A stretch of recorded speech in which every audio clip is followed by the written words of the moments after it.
My husband cheated for 10 plus years and suddenly served me divorce papers. He wants me out of the apartment by Friday and I'm too ashamed to tell my family. 10 years, a decade, a lifetime, or so it felt. 10 years I poured into him, into us, into what I believed was an unbreakable bond. 10 years I thought we were building something real, something lasting, a future etched in stone. 10 years. And it was all a lie, a carefully constructed facade that crumbled the moment he uttered those words. I want a divorce. My husband, my partner, the man I met when I was a naive 19-year-old. And he was a whirlwind of ambition and charm, opening his first restaurant. The man I stood by through thick and thin, supported his dreams, loved him with every fiber of my being. He'd been cheating on me, our entire relationship. Every milestone, every celebration, every quiet night at home, tainted by his betrayal. And now, during a global pandemic, while New York City was the epicenter of fear and uncertainty, he hands me divorce papers, a cold, calculated gesture that shattered my world into a million pieces. He wants me out of our apartment by next Friday,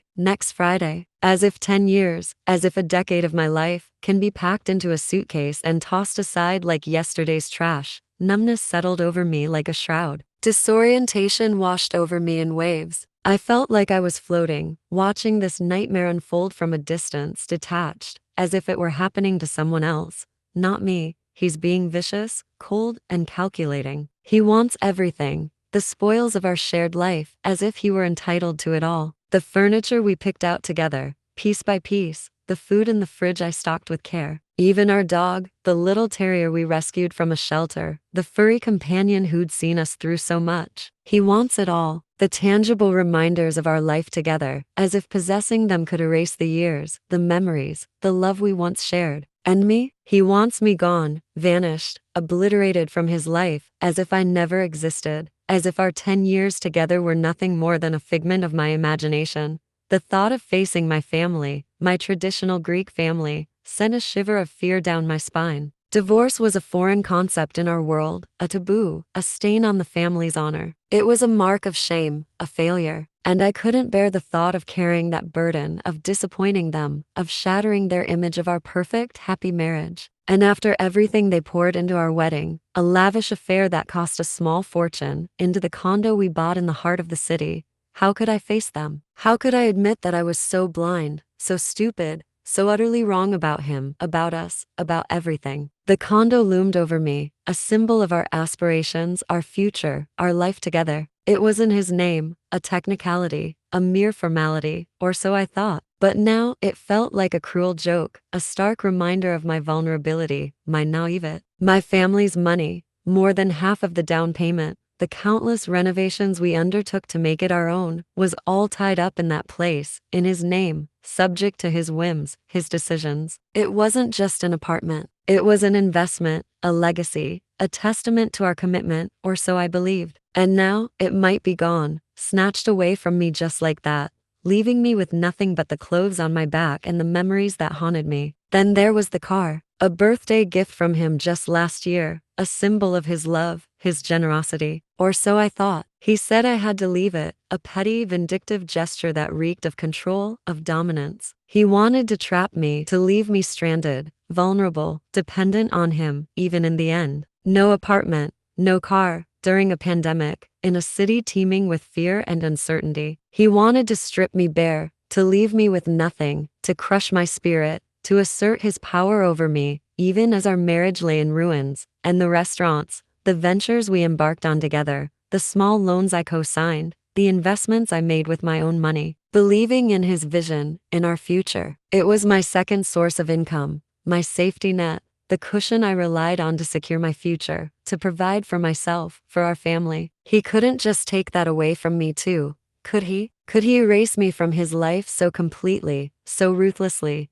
leaving me with nothing but the wreckage of our shattered dreams? The need for a lawyer gnawed at me, a desperate plea for help, for guidance, for someone to navigate this legal minefield, to protect my rights, to salvage what was left of my life. But where did I even begin? I was so lost, so confused, so overwhelmed by the sheer magnitude of the situation. I felt like I was drowning, gasping for air, and every time I tried to come up for air, another wave of fear, of anger, of despair crashed over me, threatening to pull me under. My sister, my confidant, my rock, was the only person I could turn to, the only one who understood the depth of my pain, the complexity of my emotions. She was shocked, of course, but she was also fiercely protective, her anger burning bright against the injustice of it all. She told me not to leave the apartment, not to give him the satisfaction of victory, not to let him and his mistress waltz in and take over the life I had built. Don't let her move in, she said, her voice filled with righteous indignation.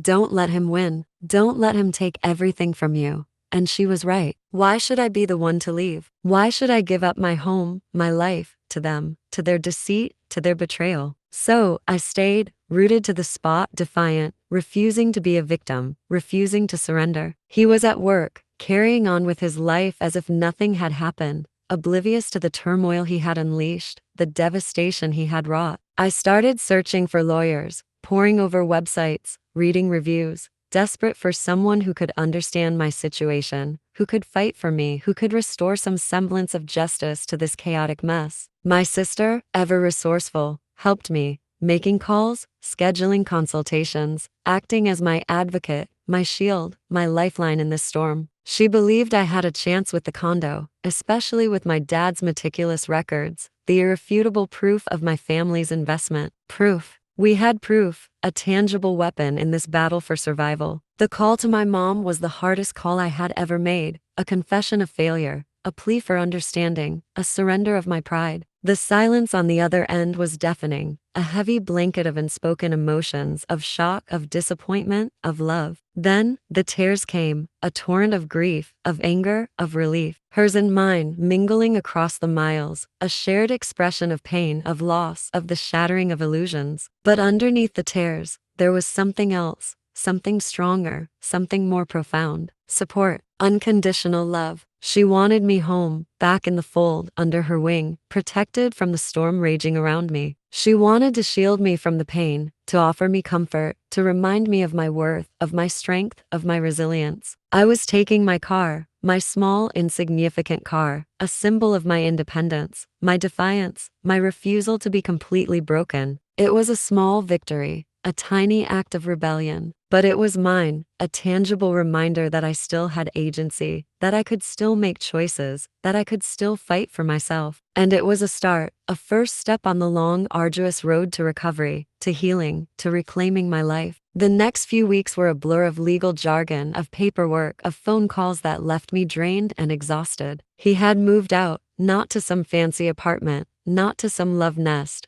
but to the back office of one of his restaurants, a cramped, makeshift dwelling that spoke volumes about his priorities, his character, his lack of respect for me and for the life we had built together. And he was with her, the bartender, the other woman, the one he had been sleeping with for how long? The question lingered in my mind, a constant source of pain, of betrayal, of disbelief. I didn't want to know the answer, didn't want to imagine them together, didn't want to taint the memories, however fleeting, of our life together. His parents called, their voices filled with a mixture of regret, of desperation, of self-serving pleas. They begged me to take him back, to forgive him, to forget the past. He's sorry, they said, their words hollow, their apologies meaningless. He made a mistake, they claimed, minimizing his betrayal, reducing it to a mere lapse in judgment. A mistake? 10 years was a mistake? My life, my love, my trust, were all a mistake? I hung up, unable to listen to their justifications, their excuses, their attempts to absolve him of his sins. I couldn't, I wouldn't, I refused to be a victim, refused to enable his behavior, refused to betray myself any further. The condo, the battleground, it was supposed to be ours, a symbol of our commitment, a place where we would build our life together. Now, it was a battleground, a place filled with memories, both good and bad, a place where the foundation of our relationship had crumbled. The legal proceedings were slow, agonizing, each document, each signature, a fresh wound. It looked like it would be mine, or at least, we would split it, half and half, after everything, after all the years, all the love, all the lies, all the betrayal, half. It felt unfair, a gross injustice, a slap in the face. But it was also something, a starting point, a place to rebuild, to create a new life, a new beginning. The car, my birthday gift, a symbol of his affection, now a reminder of his control. It was mine for now, my name on the title, a small victory in this war. But it was also a burden, an expensive luxury. I could no longer afford the payments, the insurance, the upkeep. It was all too much, a weight dragging me down. Maybe I would sell it, cash in this symbol of his affection, and use the money to start over, to build a new life, free from his influence, free from his control. Our dog, the furry companion who had seen me through thick and thin, the one constant in my life, the one who loved me unconditionally, without judgment, without betrayal. He was mine, and that was the one thing I wouldn't budge on, the one thing I would fight for with every ounce of strength I had left. He was my comfort, my solace, my confidant, the only one who had been truly loyal, truly honest, truly there for me, through it all. The restaurant, the venture we had built together, brick by brick, dream by dream. It was a source of income, a symbol of our shared ambition, our shared success. Now, it was a reminder of his deceit, his betrayal, his lies. I couldn't bear the thought of being tied to him, of seeing his name on a check every 2 weeks, a constant reminder of his existence, his presence in my life. I needed to cut him out completely, to sever all ties, to erase him from my life, from my memory, from my heart. I would sell my share back to him, or to whoever was willing to buy it, take the money and run far away from him, from his world, from his influence. The STD test, a necessary precaution, a stark reminder of his recklessness, his carelessness, his disregard for my health, for my well-being. After everything, after all the lies, all the betrayal, who knew what he had exposed me to, what dangers he had brought into my life? The wait for the results was agonizing, each minute stretching into an eternity, filled with fear, with anxiety, with anger. Thankfully, I was okay. The results negative, a wave of relief washing over me, followed by a surge of anger, hot and fierce. How could he be so careless, so reckless with my health, with my life, with our future? How could he betray me so completely, so utterly, putting my health, my life, at risk? My family, my rock, my support system, my safe haven. They had been incredible, their love unconditional, their support unwavering. They had shattered all my expectations, all my fears, embracing me with open arms, offering me comfort, offering me strength. They were my rocks, my strength, my shield, protecting me from the storm raging around me. They told me I had nothing to be ashamed of, that he was the one who should be ashamed, that I was the victim, not the perpetrator. Their words were a balm to my wounded soul, a reminder of my worth, of my value, of my strength. And then, the drama, the inevitable fallout, the whispers, the gossip, the judgment. Turns out, our families knew each other. They went to the same church. They moved in the same circles. The news of our divorce spread like wildfire, fueled by gossip, by speculation, by judgment. My mom, fiercely protective, loyal to a fault, confronted his parents, exposing his infidelity, his betrayal, his lies. In our culture, in our community, it was a scarlet letter, a mark of shame,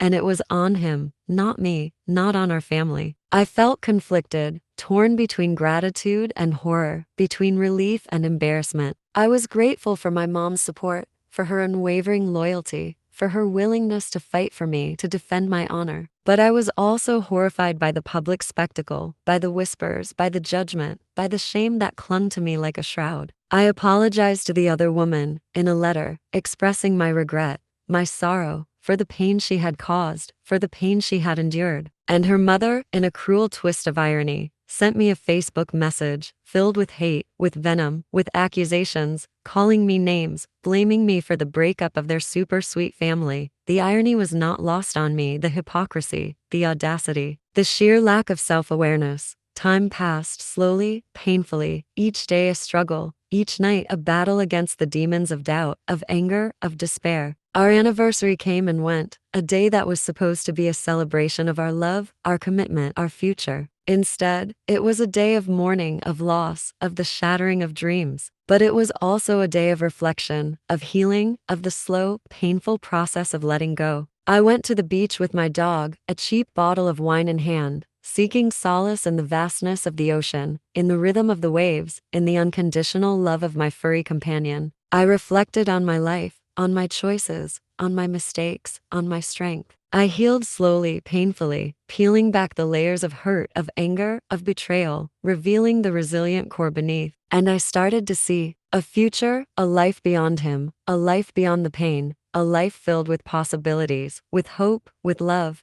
I was still young. I had time. I had my family, my friends, my dog, my strength, my resilience. And I had my life, my one precious life, the life that he had tried to steal from me, the life that I was determined to reclaim, to rebuild, to make my own. It wasn't the life I had planned. It wasn't the life I had wanted, but it was my life, and I was going to make it good. I was going to make it better. I was going to make it extraordinary. I was going to be okay. I was okay. I would be okay. I am okay.